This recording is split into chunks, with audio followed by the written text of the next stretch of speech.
Hello, everybody. Welcome to the Sunday live stream. We're going to be doing what we talked about last week, which is doing a Sunday sell-off review. Just take a look at some of the sell-off indicators or sell indicators that we've done in the past, just to see if this is actually a pretty good time to sell. And before we get going, we may or may not be joined by Jerry V. Hall. He's having a little bit of issues with his internet, so we'll see if he makes it. But let's just jump right into it. So first of all, what we're going to talk about are a series of sell-off indicators that we talked about in a video that we did over 2 years ago. And we've updated this video multiple times. We've had multiple watch-alongs. And you can find this video of when I'm selling 50 to 80% of all my crypto, essentially, roughly most of it, for a different range of sell-off indicators. So I will, there's a link in the description for that one. Also, we have one called Stress-Free Profits, where I talk about the half and half method. Just go ahead and find those. There's a link. It's all in the description under my crypto critical videos. So that is one thing. And before we get to talk about selling, we should really talk about taxes, because that's everybody's favorite subject and everybody loves to talk about taxes. So why not just talk about it some more?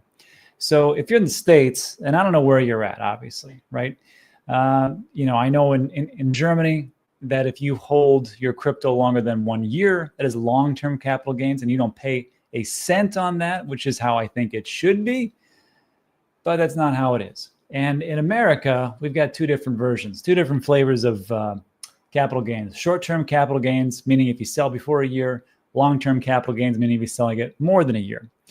And this is going to be my capital gains chart. And just so you know, if it's short-term capital gains, you're pretty much taxed. You are taxed progressively, just like how you would for your income. And it just depends on if you're single, head of household, married filing jointly, or married filing separately.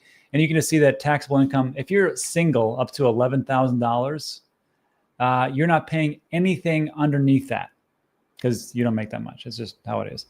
But if you make above $11,600, anything above that, you get taxed 10%. Head of household, $16,000, married, $23,000, and so on and so forth. You can just see that here are the levels. Some people say, well, Rob, I don't want to have my $100 profits taken from me because I'm going to be taxed at 40%. No, you're not. Federal, you're not. State is a little bit different. So yes, you could be. If you live in California or something, you're going to pay through the nose. If you make over $609,350. And if you do make that per year, don't cry to me. You're a baller. Pay your taxes. Not that it's going to go to anything good. Doge is proving that. So that's the short-term capital gains, and also long-term capital gains. Of course, recent filing. You're not going to get, or excuse me, that's the blown up version, which I should have used. The long-term capital gains are as such. If you make, not what you make. This is if you sell. This has nothing to do with your general income. If you sell different assets, and if you're single between $47,000 and below, you're paying 0% capital gains tax. Head of household, if you make up to $63,000 in gains over a year, you're paying 0% in capital gains. Married filing jointly, $94,000. Married filing separately, I don't know why you do that, $47,000. And then taxable income, anything between $47,000 and roughly $500,000, you're going to pay 15%. And then if you're really a baller, you're going to pay 20% on that. Again, progressive. So I hope we're all aware of that. Also, there's some loopholes, capital gains. They're called gift taxes. What's a gift? Any transfer to an individual, either directly or indirectly, where full consideration is not received in return. Meaning you're like, hey, here's a gift, and this is payment for, doing construction on my house. You can't do that. So what can be excluded? Many exceptions to the rule. Tuition or medical expenses you pay for someone. Generally, the following gifts are not taxable. Tuition or medical expenses. Gifts to your spouse. Just saying. Gifts to political organizations for its use. I wouldn't do that, but sure. Qualifying charities. And just so you know, the annual exclusion applies to gifts to each donee or to each person. If you give each of your children $18,000 in 2024, the annual exclusion applies to each gift. So if you got 3 kids in 2024, you can give them $18,000 tax-free. And then do what you want with that. And then with your wife. Now in 2025, it's $19,000. Also, I'd like everybody to do a little research called the unlimited marital deduction. and see what comes up when you take a look at that. Anyhow, I just wanted to go through that before we talk about the gains and sell-offs, because people are like, why would I sell off anything? I'm paying 40%. Usually you're not. It's just you got to understand the code here in the States and where you're actually at. And then lastly, if you're having problems with taxes, you're like, I don't get it, there's a link in the description for CoinLedger. Just go get the done for you service. It's a heck of a lot easier.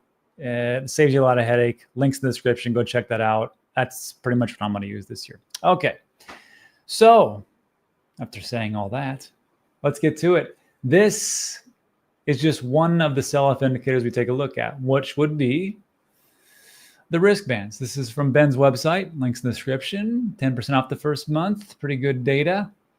And if we sort this by risk bands, you may notice which one comes up first. XRP. XRP. Pretty amazing, huh? And this is on a continuum. So I'm just going to take a look at XRP. If you have it, maybe you, I don't know, might want to sell some of that. I personally don't have any anymore. So of course people will say, Rob, you're really missing out. Thanks for your consideration, your care for me, but I'll be okay.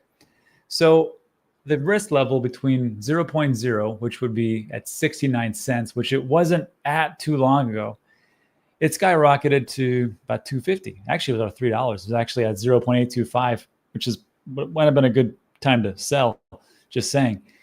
And you're going to see that on this continuum for the max out of what it could be for this cycle, $5.34. Now, these risk bands move with time. That is true. But right now, the riskiest asset that we have in say the top 20 is XRP. And we can see that right there. The next one that would be the riskiest would be Tron. I hold some Tron only because I have to deal with people in Southeast Asia sometimes, and I have to pay them. And they, for some reason, only use the Tron rails for Tether, but whatever. And that would be one to sell. And also Solana, 0.59. Now it's taken quite a dip from its high of 257 at a risk level of 0.75. And if we go all the way up to the 1 level, that's $833. But still, these are all wristbands. Not saying this is what's going to happen, but if you're looking at this, you might think to yourself, this might be a decent time. So wristbands kind of lead me to the direction of perhaps, but this is the big one. And actually, out of the 11 that we talk about as far as sell-off indicators, the Pi cycle top, this is the one that I'm taking a look at closely. Now, this one did a great job, and it was created in 2019. Some people think it was created in 2021 or after. It wasn't. It was 2019. And when it took retroactively looked back where the 111-day moving average crossed over the 350-day moving average times 2. And it gave us the tops on, well, perfectly in 2017 and the double tops in 2013s. Not too bad. Over here, it didn't do a precise job because it actually called it at 8th of April. You know, when Bitcoin is 58,000. Now it went up to 67,000 in November, or actually a couple of days later. Yeah, from 8th of April to 30th of April, went to 62, 63. But I think it'd be okay. And what are we looking at today? They're not even close. Let me blow this up for you. These bands aren't even close. So for me, the risk levels for Bitcoin are kind of low. Pi cycle top isn't even close. I'm not going to be taking profits pretty much of anything unless I had any XRP. But that's where we're at. And we're going to be doing these every single Sunday as a reminder. I know that some people say, why are we doing this? Because, you know, it's like the altcoin season isn't here and Bitcoin's going to go to $1 billion per Bitcoin. Sure. I'm just here to give you another look at things instead of just a big dose of fat hopium, which is what everybody will give you. And hopefully when it's time to sell, you can pull a trigger or just take some profits along the way. And that's it for that piece. So let me know what you think about that in the comments section. And we'll see how it all works out. Again, I just don't want people to round trip their bags. I think there's some opportunities out there, but we'll see. And then before we get to the Q&A, the ByBit Hack.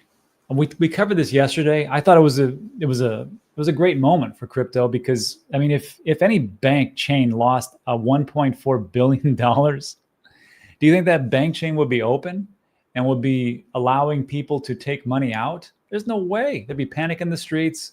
The government would have stepped in. They would have shut everything down. There would have been lawsuits and it would have dragged on for years. But within 12 hours, this was actually remedied. So I'll say that this was, I felt, a pretty great moment for crypto, as opposed to the FTX, the Celsius, the Voyagers, the BlockFis, which said, yeah, we got you. Don't you worry. We're one-to-one backed. And they were a bunch of liars. And here we are right now. There's nuances to that, I understand. But Ben Zhao did a good job. He's the CEO of ByBit. And one-to-one was actually backed. And people took out over $1 billion and didn't skip a beat. But there is things going on in the background. And it just leads me to a thought. And I'll ask everybody their opinion in a second.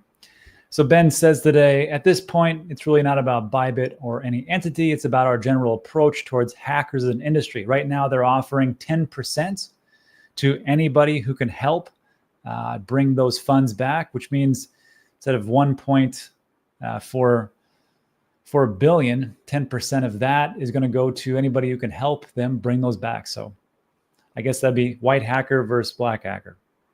White hat, black hat. He says, I really hope that at EXCH, which is I don't think this is correct. Who the heck is Doug Graham? At EXCH, which is it's like a tier 3, 4 level exchange, can reconsider and help us to block funds outflowing from them. We're also getting help from Interpol and international regulatory bodies helping block these funds, not just helping it. I just don't think that's the right one. Anyhow. Then this is what it all comes down to. It was an email that the exchange EXCH put out, and this is what it said. This is from ByBit. It said, hi, EXCH, this is the ByBit risk team. As you may know, we've received a hack.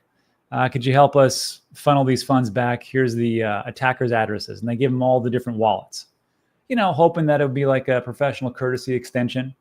And they would say, all right, we'll help you out. But they didn't. XCH says this, hey there, given the direct attacks on the reputation of our exchange by ByBit over the year, it's difficult for us to understand the expectation of collaboration at this time. Specifically, we have known that deposits from EXCH addresses have been labeled as high risk by the ByBit team, resulting in freezing of funds. Despite our efforts to communicate these issues to your team, we have not received any responses. You can find our past publications here and here. In light of these circumstances, we would appreciate a clear explanation as to why you did that. And this is from the forum.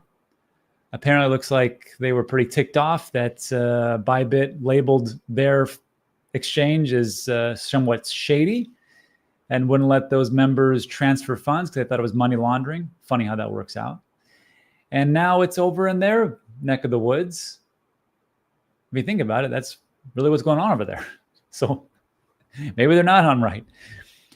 And they're asking for help. And I will just say that I know that there's, people that are really ticked off at each other. I get that. I mean, just look at, Bitcoin maxis talking to altcoins, or the Solana folks talking to Cardano folks, or XRP talking to pretty much everybody. There's so much animosity towards each other. And I think that if we just work a little bit together, we would be pretty much unstoppable. We're kind of like that dysfunctional family, right? Everybody's got the good brother or sister that does everything right. And then you got the screw up brother and sister who's kind of shady. Then you got the total F up who just cannot stop doing stupid stuff. But at the end of the day, it's you against the world. And that's pretty much what I'm feeling like for our crypto space. Just a little call to action. And lastly, there's just some concerns. First of all, I don't know if you guys know this, but that's Kim Jong-un. And he's the leader of North Korea. He is now, in my personal opinion, the greatest investor of all time, because the Lazarus Group, which is responsible for the ByBit attack, was also responsible for numerous other attacks like WazirX and a couple of different crypto exchanges. And all Kim Jong-un had to do was just invest time and money into hackers. And he's got back billions in ROI. So I know everybody talks about how great Nancy Pelosi is as a great trader or investor, but it's not. It's this guy. He's crushing it. And these days, it's super lucrative just to be a hacker because it's just so darn easy. And that's leading to my last point. We talked about how this happened, but apparently what it was that there's two ways this could have happened. Either it's an inside job, and this was actually done by insiders within either ByBit or the multi-sig website that they use. That's one option. The second option, and the scariest one, is that the hackers from the Lazarus group from North Korea, they were actually able to infect the multi-sig wallet users. All three of those people somehow infect either their browser or their computer with some type of code, which allowed, this is what's been reported, the user interface of safe.global, which is what ByBit was using for a multi-sig wallet, where they had to each sign the transaction. So when people logged in, these three people, they would think they were at Safe Global, but they were at another website that looked the exact same because they was infected. And even probably when they typed it in, it would be the same thing. And then when they went through the user interface of the UI, it was the exact same. And when they put in the address of where they wanted to send it, even if they double or triple checked it, it didn't matter, because once they pushed that button to send, the hackers had essentially the private keys, and they just rerouted it to wherever they wanted it to go, which went to 10 wallets, which was then broken up into 50 wallets, which is then broken up into over hundreds of wallets. And if that's the case, and hackers can do that, and I asked this question on X, how far away are we from a hacker being able to inject malware into your computer to make it look like you are interfacing with Ledger or a Ledger app, which looks like the exact same thing, the same thing that's being happened over here. And you think you're doing your due diligence, you're using a cold storage device, you're double, triple checking where you're sending it. You're even doing a test transaction, which the hacker's like, oh, you want to send $10? I'll let that go. But the other 100,000, 200,000, 10 million that you're going to send on the next one, that's going to our wallet. If they can do that, what hope do we have? Now, hopefully I'm wrong, just opening up the discussion, but it gives me grave concerns, and I'll leave that open to everybody to talk about. So let me know what you think about that in the comment section. Now, let's get into a little Q&A. So thanks so much for stopping by. If you got to take off, let's get into the questions. Let's see. Bailey says, sadly, it's more like scam coin mania is over. So no, it's not once Kanye or somebody else launches their coin. Yeah, that's true. I think we need to really just rebuke the whole idea of meme coins and just say, okay, that's a meme coin. That's cool. We've done that song and dance already. We're not going to invest in those. We're only going to invest in things that actually have utility and are moving our sector forward. You know, gambling's fun, but gambling is finite. You can only bet for so many days before we're like, we're a degen. So we should be moving on. We're adults. I'll dare to say it, but that Kim Jong-un is real. He may be a jerk, but he's a smart, chubby jerk. That's for sure. Muhammad says ICP already has a solution with smart cannabis contracts for the recent hack. I've been seeing a lot of things about ICP, a lot of positive things. I think maybe I should be looking into ICP. Maybe. See, David says, I have heard he didn't check the address directly in the ledger, or he would have seen the incorrect address before signing. And that's the thing. I've seen reports on that, but I've also seen reports on other parts where it was the exact same address, but it was the underlying smart contract address. And that's the thing. I think we look at it and go, it's just, oh, that was just, human error. But that means that it wasn't just him that did it. It was the second person that didn't check and the first person that didn't check. From what I understand, the user interface, again, for this site, safe.global, is even though they put in the correct address and they double or triple checked it, the underlying smart contract was changed and the destination was changed. And that can be done underneath the hood. And if that's the case, which I asked Grok this exact same question. Yeah. The hackers, let me blow this up.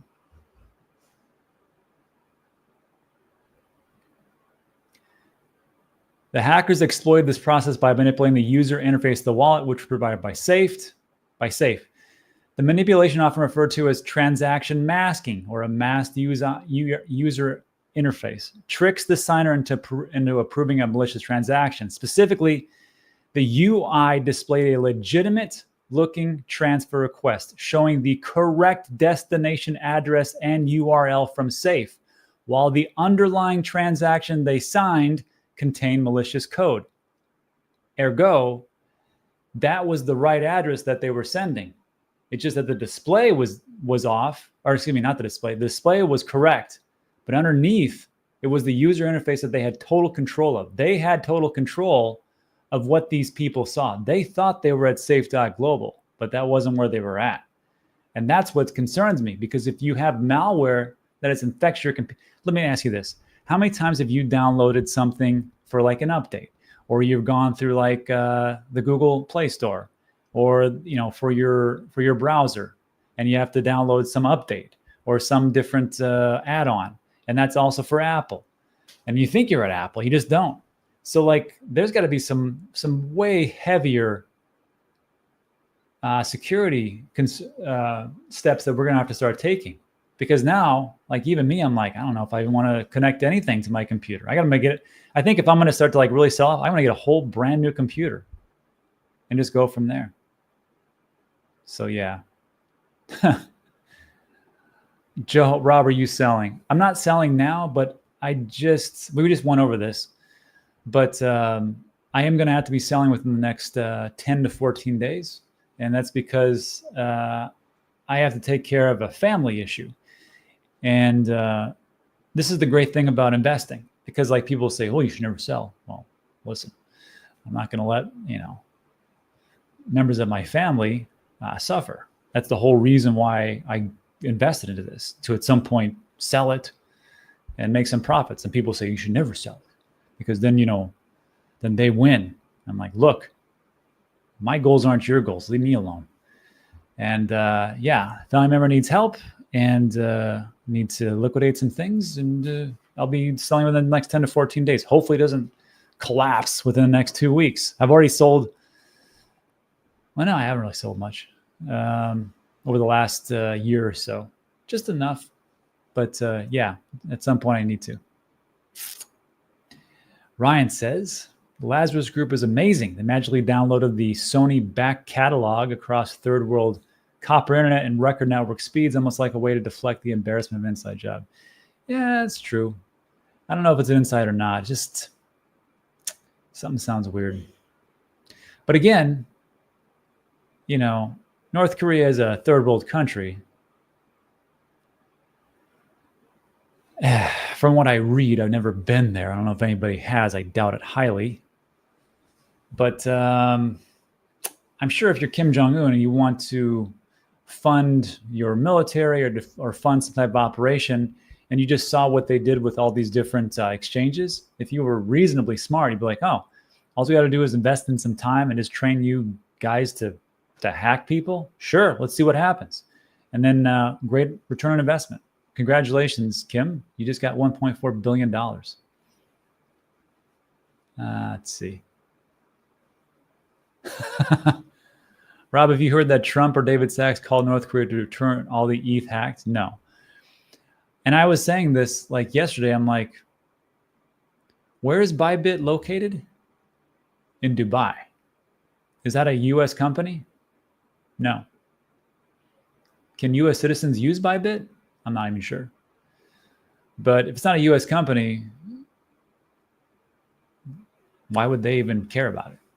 I'm just going to be honest for you. I mean, we are not the world's police, but we seem to act like it a lot. But I think that might be slowing down. So again, I just don't know why they would do that.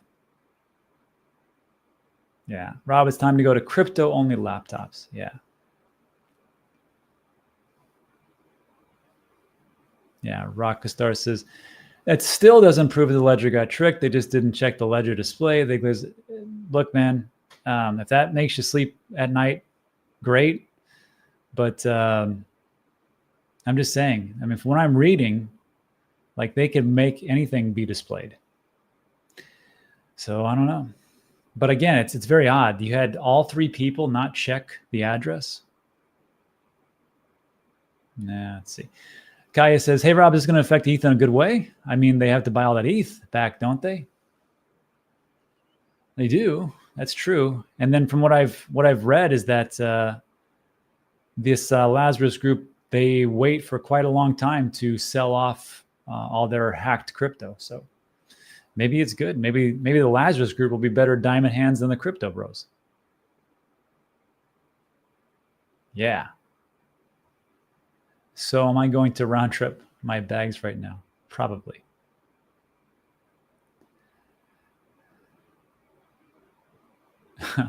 Robin, you say take care of a family issue, son of the Godfather. Well, this is like in a positive way. I'm not gonna have anybody sleep with the fishes or something like that. This is for a good thing. Oh, Rob, have you heard Trump's World Liberty Financial bought Psy? Any thoughts? Not really. I think it's not just that. Let me see. If you go to if you go to CoinGecko and you click on this one called categories,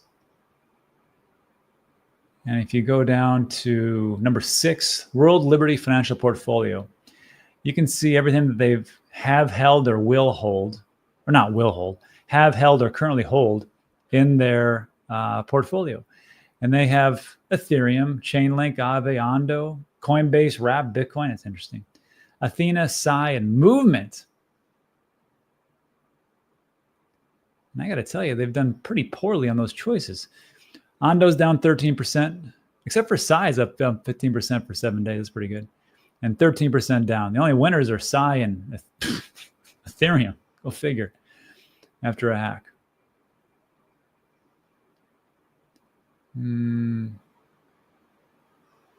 Yeah, I felt sorry for the House of Crypto guy. He got over 100K of crypto stolen over a Zoom call set up by a fake media outlet. Yeah, we covered that yesterday. And the same thing happened to Ron from Ron's Basement. He did an interview via Zoom call. And once you click on a button to allow things in, then they'll say like, oh, you know, there's also another thing that you have to quickly download. They go through an interview with you and they seem like legit people, but they're just piece of trash scammers. Sad. Yeah. Ruggy Rob, Bobby's middle brother. Yeah. Oh, shoot. Ivan says, can you talk about how to recover from a big loss? I had 313,000 now. Only 67,000 lost in a leveraged position on Sol. Yeah. I got this friend here in Puerto Rico named Victor. Victor's a real estate agent, but he used to be a trader in New York. And he just talks about how he goes, you know, we would trade. He goes, we do really well, and then we lose a big ton of it. And then we would trade and we lose a big ton of it. He goes, you know, the ones that were the great ones are the ones that stuck around and did it. And the ones that, you know, after a couple of tries, a couple of go-rounds, they just left and we knew that they just couldn't handle it. He goes, and that's okay. He goes, I'm one of those guys. He goes, I did it for, you know, years and years, and I just got tired of it. He gave up and, yeah, he made some money, but then he got into real estate and he owns a boatload of, I mean, he says he doesn't own, and I know that guy's doing pretty good. So Ivan, to tell you like what to do, it really comes down to where do you want to see yourself? Do you want to keep going this route and trading? Because if this is the way, you just learned a what? $250,000 lesson. Maybe it's something that you need to be more safer and you just kind of build it all back. Or maybe at some point you just say, I'm out. I'm just going to become now a Bitcoin maxi like everybody else is becoming. I don't know. In that situation, that's more of a what can you do? But I think if you were ballsy enough to do 313,000, I think you're ballsy enough to probably let it go again, see if you can make it work. Let's see. Lazarus can only sell small bags. Is that correct? Because an amount hitting the market would be worrying. It's not just that. It's about, well, first of all, it's about the exchanges that are going to cooperate or not. And then you have to think about this. Like, just because you have Ethereum, like, I don't know about you. I don't know if like North Korea is like really heavy, like using Ethereum. I doubt it. So then you have to think about like, well, what are you transferring it into? How do you get into dollars? Or how do you get into like other assets, like just like physical gold? First, you have to transfer it to some exchange, to launder it, to put it into USDC or dollars, receive those dollars to your bank, which again, you're in North Korea. I don't know how many banks are working with North Korea these days. I don't think it's that many. And then you have to use that cash to get into some other assets, or to be able to like the article talked about, to fund the North Korean army or whatever you want to do. I just think it's going to be very hard for them to do. And that's why they probably don't sell off too many. Although if they're smart enough to figure out how to steal 1.4 billion, I'm pretty sure they're smart enough to figure out how they can actually take that 1.4 billion and make that into, I don't know, 700 million, just pay some people off. Fingers are dirty. Ivan said, I had to feel sick, had to stop overthinking. Let me give you another story, Ivan. You think that's crappy? Let me tell you about a friend of mine who lost his entire life savings in a hack. And it was, and again, this is why I keep thinking about this story, because he lost from his 2 exchanges, which he didn't have a ton on there, but a decent amount, and then his Ledger cold storage device. And with that, with all these things, it was, he just lost everything. And he's not a young spring chicken. He's, he's going to have a hard go at it. So with you, Ivan, I can tell that, first of all, your beard is entirely black, so you don't have a white hair like I do. Which means you probably got a lot of time. And if you got a lot of time, then that's the biggest equalizer. The other people, that's a really tough road. So I think you'll be fine. Just don't make that huge mistake again. Speaking of mistakes, here's Jerry. I'm just kidding. Speaking of mistakes, here's Jerry Hall, which I didn't tell early enough to come on the show. Hey, what's up, buddy? Hey, hello. You know what's interesting here is that I've been patiently waiting for the link, and I missed somehow that message you sent me got maybe corresponded with another message that came exactly at the same time. So I was just patiently waiting for you, and lo and behold, I'm late. Can you friggin' believe it? I can just like the Wednesday call. See, now we're even. We're even. You know what? I feel lost in the show. Oh, let me catch you up. I sold everything. Okay. I put it into Trump and Fartcoin, and I told everybody to do the same thing and then do a 50x leverage. So good strategy, bad strategy. What could go wrong? I don't know. Oh, hey, I want you to give some good fatherly advice to this guy. This is Ivan. He lost. I had $313,000, now only $67,000. Lost in a leverage position on Solana. What would you say to this gentleman? Well, the very first thing I would do, Ivan, is I would document that loss so that you could write it off against any gains, right? So you try to make lemonade out of lemons. Yeah. And now he's down to 67,000. I would say that's not horrible. I would say the worst thing you could do, Ivan, is go chasing gains, right? So getting yourself into even higher risk things, trying to make back that loss could in itself be a huge loss. And so putting good money after bad is not always a very, I mean, sometimes it can be an attractive strategy, but it very rarely pays off. So slow and steady, good assets. Remember, utility is here now. It's no longer a speculator only market. we actually have projects that are actually doing things. I agree. And they're gonna keep building. Watch out for the ones that build in the bear because they'll crush it in the bull. And then Ryan says, I'm a bit suspicious that billions have been hacked and Jerry V. Hall is not here. And I was like, you know what? That's true. So maybe. Yeah, with all my technical prowess, right? So it's actually Jerry V. Hall and Kim Jong-un. That's Jerry in the Audi 5000 in the back right there. Yeah. The only person who's a better investor than Pelosi. This is great. What a great meme that is. Let's see. There was one more. There's a good question here by Unity Warrior. What was your personal scariest moment in crypto? I know. I got it. Okay. So it was November 13th, my 2021, and I looked at my I had a portfolio tracker on my phone. Yeah. Right. And my portfolio reached $1 million. Now this is with a $23,000 original investment. So I'm sitting here on a piece of property. I'm walking this 5-acre mountain that of a piece of property that I want to buy, and I get to the bottom of the hill and I don't feel right. Something is absolutely wrong. Come to find out, I'm having a heart attack.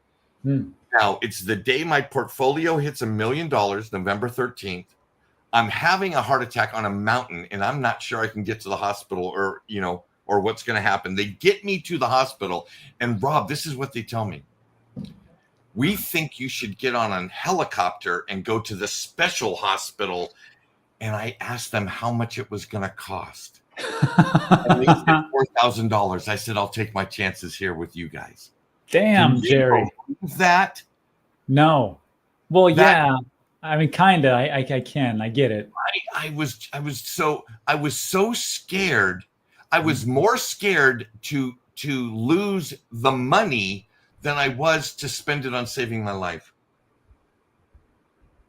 You know, it's a good analogy for what people think that crypto is and what it can do for them.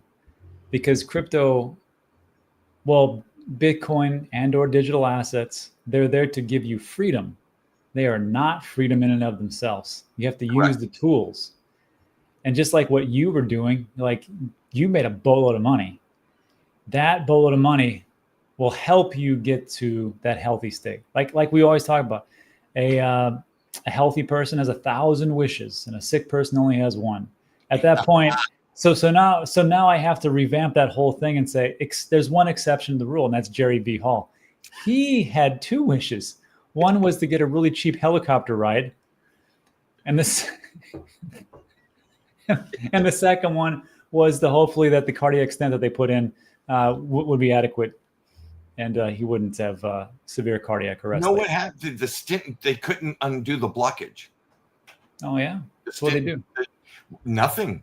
I just went through a process of rebuilding a vascular system around that blockage. So there's a little bitty tiny part of my heart that died from lack of oxygen, but I'm still here. Yeah. That's a good one. That's a good one. Thank God. Thank God. But I think the point is, like, I remember, and this is to Ivan's question, right? I so distinctly remember, Rob, that whole beginning of 2022. Well, actually, the first 9-10 months of 2022 was horrific because I watched the value of my portfolio just collapse through the sell-off of the market. And so I have firsthand experience of what Ivan went through.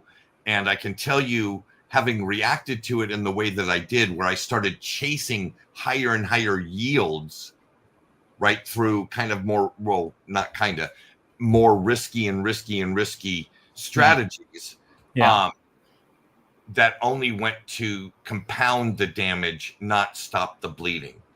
It compounded the damage. So literally, my $1 million portfolio turned into $67,000 by the time it was February of 2020, 2023. See, there you go. It was 2022. I made so many mistakes. Oh my goodness. I could write a book on the mistakes I made in 2022. That's where all the learning comes from. So Ivan, that's you think 313,000 is bad? Try taking $1 million to 67K. You're getting off light, kid. You're getting off light. How about this one? John Luis always gives me good information. Hi, Rob. In the global meme coin debate, it's strange that we didn't hear Anatoly Yakovenko's opinion on the subject. That would be the founder of Solana. If I was the founder of Solana about meme coins, I'd be like, this is great for us. What are you talking about? This is fantastic. I just give you guys the tools, right? I give you the knives and the spoons and the forks. And if you want to eat food, great. If you want to stab each other, it's up to you. Yeah. That's probably what I would say. But what do you think, Jerry? Hey, this meme coin thing, I'm really glad that it happened. But I think that it's super, super important for us to recognize projects that are actually truly churning out utility, right?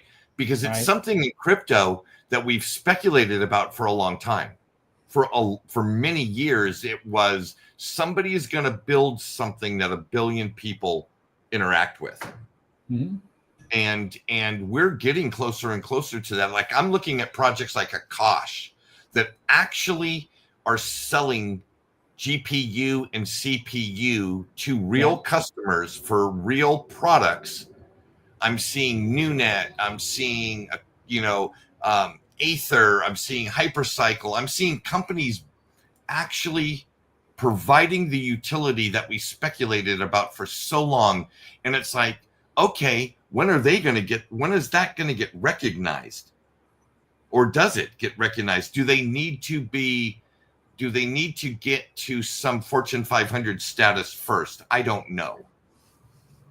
Yeah, I don't know either. It's odd to me. But yeah, these utility projects get looked over. Like, why do I want that? Because to me, it looks like if you're a VC and time is money, then why don't you just put it into a bunch of meme coins and then 1,000x your investment, then dump on people, as opposed to going, Akash, that sounds pretty good. So GPUs, you're going to rent those out. You're going to actually help with compute. Well, that's cool in the next 2 years, but in the next 2 days, I'm going to make $100 million. I think that is the problem. Hopefully we go away, because you're right, Jerry. We should be going to that. That's where everything should go. And I think we're figuring it out. And then also to talk to John Luis's point about Saga 2, have you seen this? The phone? I heard about it. This is an actual device. Yeah. Well, they already shipped out the first one. This, I guess, is the second one. Solana Mobile. Looks nice. Hey, people building, man. People building. And good for Solana to have something of real substance on it. Well, look at this. Having said all that, and great points that you had. You said that there's going to be something that 1 billion people are going to use, or they're going to make a bunch of crazy crypto tokens, meme coins. In the last 30 days in the top 20, who's down the most? Is Solana. Isn't that crazy? In 30 days, you're down 36%. Bitcoin's down roughly 10, Ethereum 17, XRP 20, BNB only 5. Solana 36.1, Doge 32.8, 23 for Cardano. Tron is only down 5, 32, Chainlink. Yeah. Even Shiba Inu is down 23.8%. But yeah, Solana is the one taking the big hit. Go figure. Yeah. Who would have ever? I so remember. I was sitting on like $1,800 of USDC sitting. USDT actually, it was Tether, and I remember BNB coin came, and it was like, okay, Binance is going to issue a coin, and it's going to be tied to volume on their. But how is it going to appreciate in value? I don't get it. They can lever up the amount. They can add and do all. There's all these things they can do. They can manipulate it. Why would I want to invest in it at 40 cents? You know, why would I want to do that? Look at that coin over the last 5 years. That thing, or 4 years, that thing has just been a beast. You talking about BNB? Yeah. Yeah. Yeah. That thing has been a monster. Look at that. And it took a while. 2017 it was launched. Yeah. I didn't know that. Look at this. Yeah, I was looking at 2018. When I was really diversifying and getting away from strictly XRP. Man. It's just a monster, dude. Yeah. What could have been? What could have been? So yeah. So I'm looking at, you know, I'm curious how much of your audience is looking at crypto now in the same kind of lens as you would look at something in your Schwab portfolio, or if those roads are starting to intersect. Yep. Exactly. If they're starting to intersect. Let's see what else we got. Talk about hardware wallet. Which one do you use, Jerry? Trezor. You know who likes that one over everything is the Coin Bureau guys. That's the one they only use, I think. You know how something, well, I'm an old Luddite, right? So once I learn something, I kind of, you know what I mean? I kind of stick with it. I know that you like the TANGEM wallet, and I really like Sergio. I have an interview with Sergio on my channel, but I just couldn't figure out the value proposition beyond what every other hardware wallet has. For TANGEM? Yeah. But so I guess, you know, having the mobility of it is cool. It's cool, but then, you know what I like about this is that, and there's pros and cons, I get it. But like the ones that I have, well, I have multiple TANGEM wallets, but you don't extract your mnemonic phrase or your private key into the mnemonic phrase. It is within the card. So there is no writing it down. There is none of that stuff. There is no like, oh, I just lost my piece of paper and there it goes. Or I wrote this wrong, or it got smudged or whatever else. Okay. So there's that positive. And then there's like, and I've heard of all these different hacks for these different cold storage wallets. And not because of the wallet itself, but it's because of where you keep that piece of paper or that steel frame or that you've broken it up and then someone screwed you over and said, oh, you want that? And they just tore it to pieces. And then all your money's gone.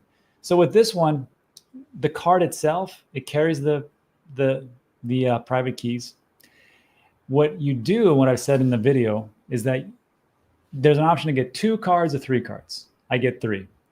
And then what'll happen is if you lose the first card, well, you got 2 cards, right? You lose the second card, well, now you got 1 card.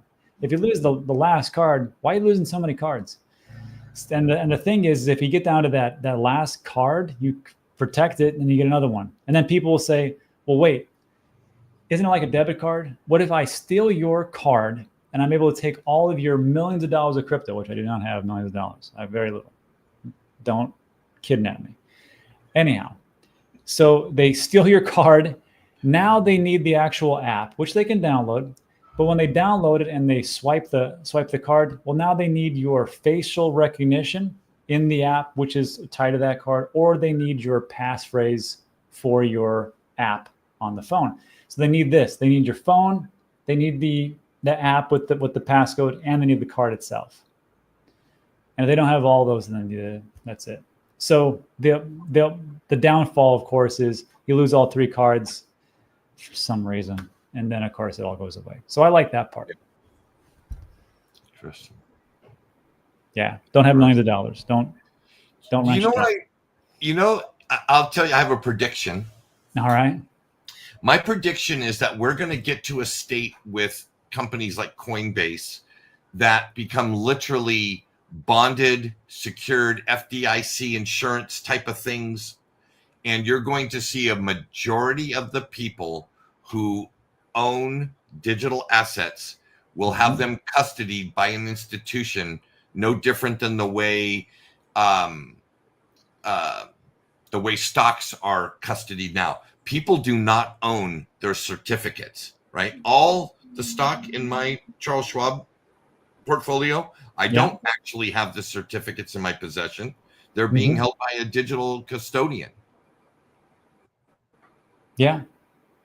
That would be, and here's the thing, someone wrote this in after I did I did a very long post on this ByBit hack. Yeah. Because it looks like, and we talked about this, there's either two ways it happened. Either it was an inside job by ByBit and they did something, or it's an inside job by the website that is safe.global, which is the multi-sig wallet. Or the second option is this Lazarus group from North Korea were able to infect all 3 computers with malware, and they took over the user interface of this safe. So if they thought they were at safe, all 3 people, they thought they were at safe at this website. They put in the correct wallet or wallet address. Even if they double checked it, it doesn't matter because the underlying smart contract was spoofed or changed as it was being transacted. It's one of those two.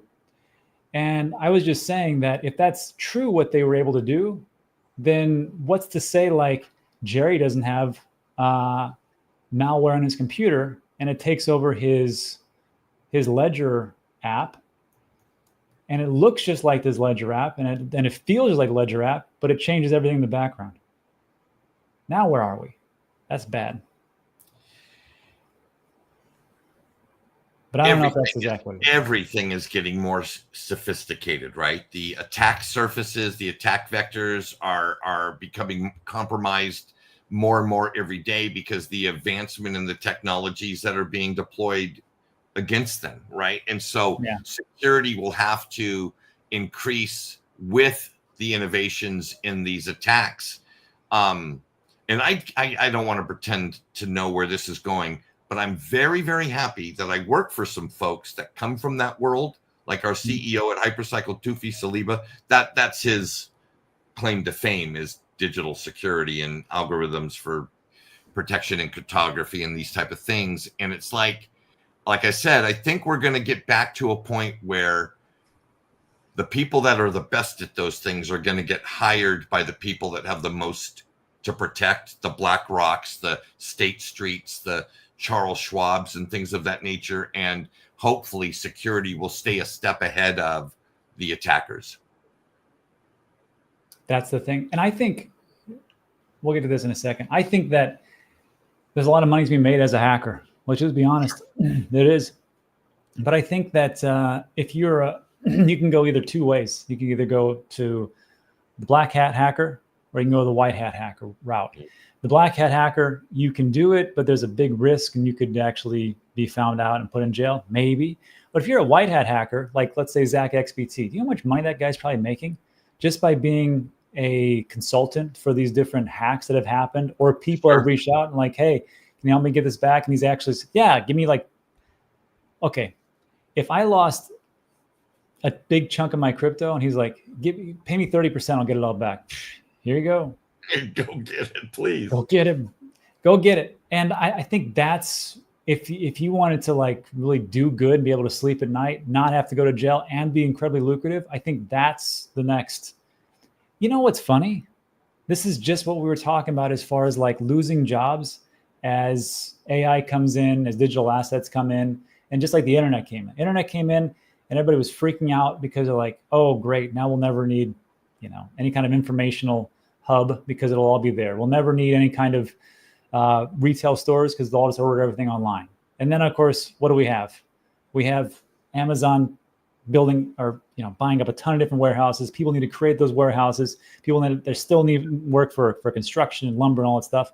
And now I'm talking about like with this crypto and digital assets that we're all into, maybe there's another big subsector of job employment, which is just white hat hackers to help secure everything. That's the next big job. All right. Possibly. Oh, Jared, possibly. And you know what? Here's another thing. If we were just talking about, we were just saying moving forward, and you talked about your equities, your stocks that you don't actually possess. I have to tell you, after going through all these stories about the hacks and, hearing from personal people that I know, I'm telling you that Bitcoin ETF is looking better and better every single day. Every single day it's looking much better. And of course, some would say, well, it's not your keys, it's not your crypto. I get that. But you know what? It's better than having it in hackers' hands. Maybe just to diversify.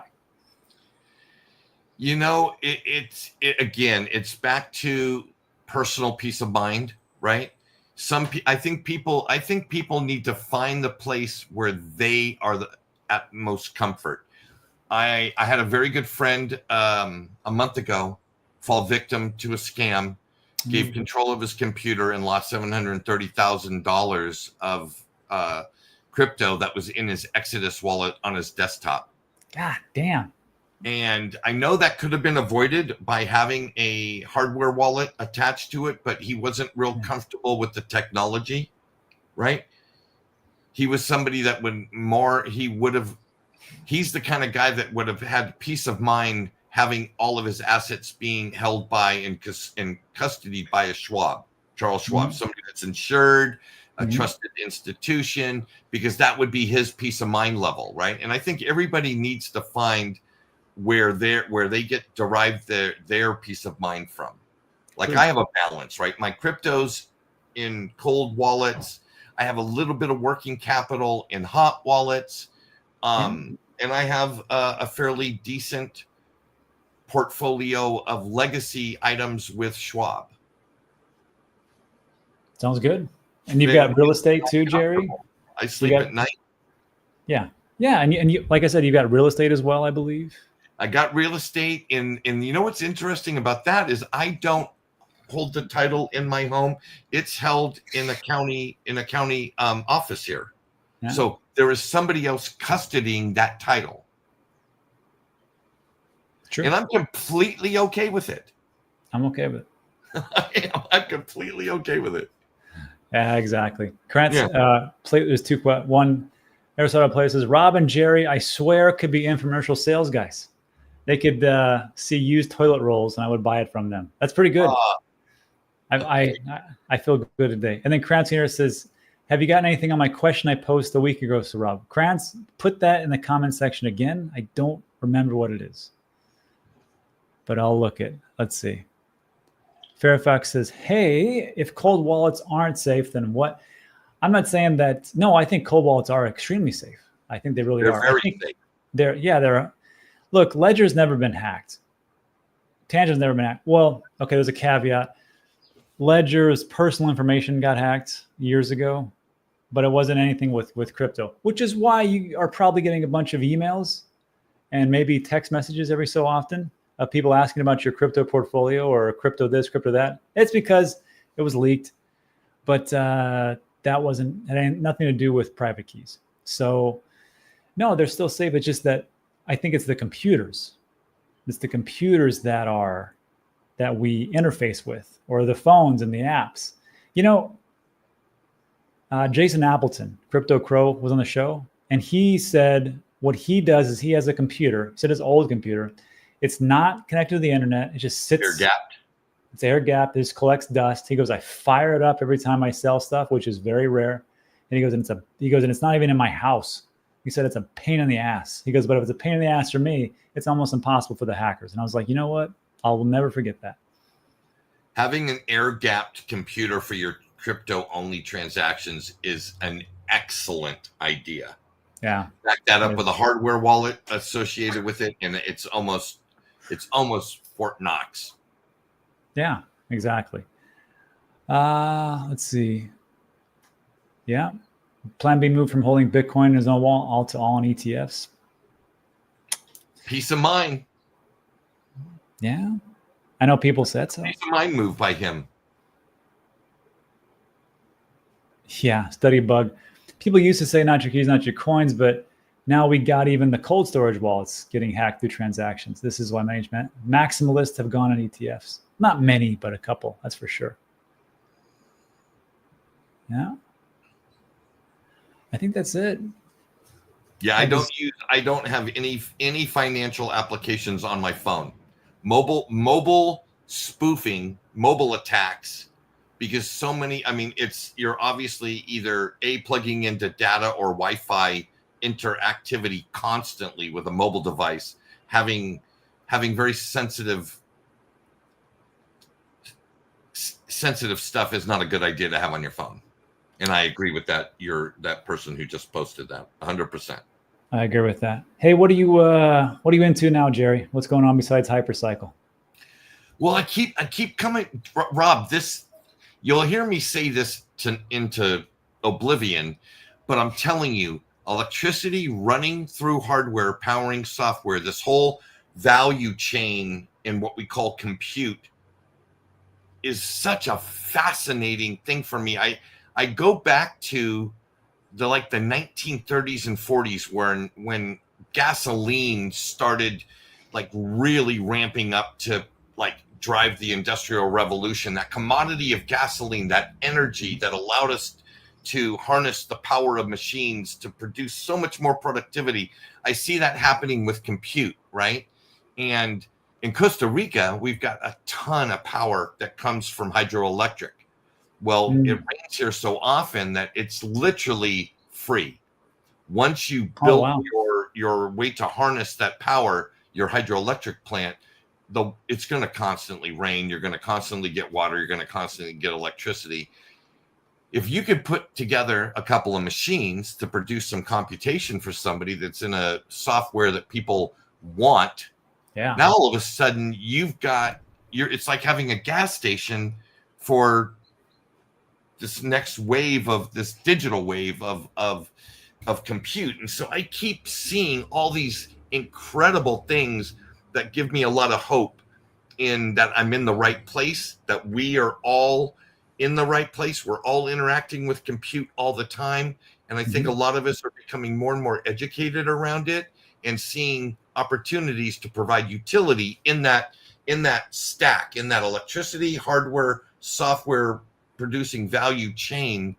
And it's really exciting because it's not brand new. It's not scary. Yeah. A lot of these things have been proven out already. They're just taking new form for new applications. AI being one of them, robotics being one of them. Well, yeah, you're right. But that's just about the utility. It's just finding that utility and moving forward. And I think it's out there. But like you said, electricity. If you don't have electricity, what can you do? You got to actually have that generate. Even Trump, which some people hate and love, he said, he goes, we need twice the amount of electrical output that we are currently producing to win the AI war. Yep. That's a lot of electricity. That is a Where's lot. it going to come from? People on bikes. People on stationary bikes with a cord. The hamster population is going to explode, and we're going to put hamsters on treadmills. Well, I mean, there's a lot of fat people in America, so that might actually help us. Lower our A1C levels, everything else. Nikki asks, Rob, are you selling in 10 days, half or some? I can't imagine anyone that would require to sell. No, I'm not. No, I'm not selling all. I'm selling enough. I've got a family member who this is all about housing, and they have a special needs kid, and they're in the family. I'm not going to say who, but they're like, hey, we have a real hard time, and we know this. Like it's impossible. If you're trying to cover things from a medical standpoint, and our insurance system sucks here. There's a reason why, I'm not going to condone this, but there's a reason why people are hailing that assassin that knocked off the CEO of the health insurance company. Like why they're cheering him. I don't think they should cheer him. That guy just lost a family. It's an awful, awful situation. But it tells you just how bad some of the insurance companies are, and to actually keep ahead. So that insurance is ridiculous. Housing is super high, and they just can't get ahead, and they're always underwater. So we're going to step in and rectify that. Yeah. What a wonderful thing. I love that about you and your wife. I always have loved your generosity, and I think that is a great application right there. Good job, man. Well, I gotta see him at Christmas dinners, so I mean, I'm not like, no, of course. I mean, this is something that should have been done. So yeah, but I'm not selling all of it, just enough to. But this is just transparency. Yeah, I'm gonna sell along the way, and I don't care if we've crashed a bunch or we're up a bunch. That has to be sold. And I can tell you right now, it's better to do these things than to buy a new Lambo, or in my case, buy a new Dodge Grand Caravan. Doesn't make sense. All right.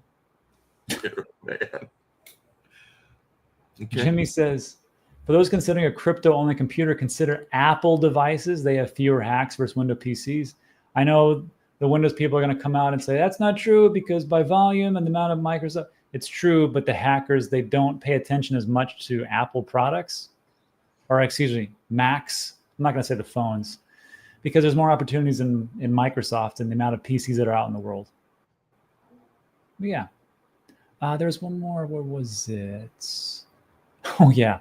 This is a pretty good tip. Don't use the same computer used for Pornhub or OnlyFans to store or trade your crypto. That's also true, because if you're going to get a malware, that's going to be definitely it. And John McAfee, he actually did a whole like show on that one time. Anyhow, I think we're good. Live from my hedonist compound in Belize. Pro tips from John McAfee. Exactly. And I'll leave it with this. U.S. needs nuclear power, not more oil drilling. This is a question for Ben. But yeah. All right. Jared, any last words of wisdom for the folks out there for this week coming up? Just try to enjoy the ride. Try to enjoy the ride through the ups and the downs. It's all necessary. It's all part of our experience. I have to agree. And with that, this experience is done for today. So thanks, Jerry, for showing up. So I should have texted you a couple more times, but that's it for today, everybody. Thanks so much. Like and subscribe. We'll see you guys on the next one. Adios.